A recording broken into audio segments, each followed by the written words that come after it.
বাংলাদেশের ইতিহাসে সবচেয়ে স্বচ্ছ নির্বাচন হতে যাচ্ছে 2026 সালে, নিশ্চিত থাকেন। এবং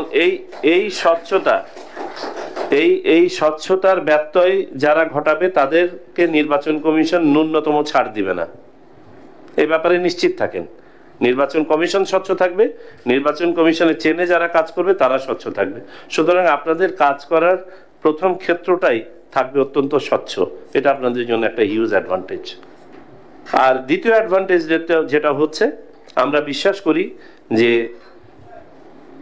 এবারে নির্বাচন ইনশাল্লাহ অংশগ্রহণমূলক হবে, ভোটার টার্ন আউট অনেক হাই হবে। আর যেসব নির্বাচনে ভোটার টার্ন আউট অনেক হাই হয় সেখানে অনেক কিছুই স্বাভাবিকভাবে উবে যায়, তো ইনশাল্লাহ সেগুলো আপনারা পাবেন। এমনি পরিবেশ পরিস্থিতি, রাজনৈতিক আপনার প্রেক্ষাপট এগুলো সম্বন্ধে আপনারা জানেন, এবং সেসবের কারণে 2024 সালের অগাস্ট পরবর্তী সময়ের বাস্তবতায় যেসব চ্যালেঞ্জেস আছে সেগুলো সম্বন্ধে আপনারা অবহিত আছেন, সেগুলো আমি আর রিপিট করতে চাচ্ছি না। টানা তৃতীয়বার অর্জন করেছে দেশের সেরা সুপার ব্র্যান্ড স্বীকৃতি বসুন্ধরা টিস্যু।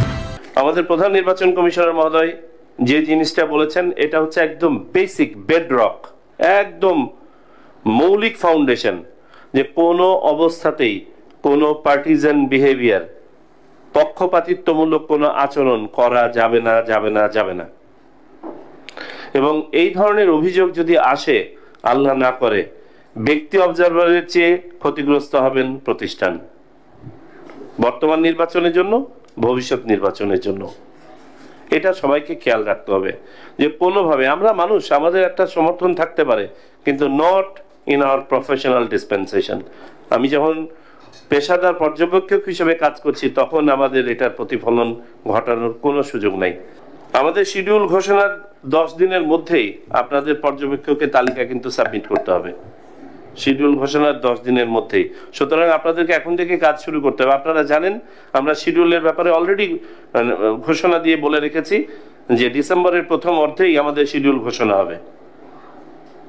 তার মানে আপনাদের হাতে কিন্তু খুব একটা সময় নেই, আপনাদের তালিকা প্রস্তুত হাতে থাকতে হবে। শিডিউল ঘোষণার পরপরই উইদিন 10 days এটা নির্বাচন কমিশনে সাবমিট করতে হবে।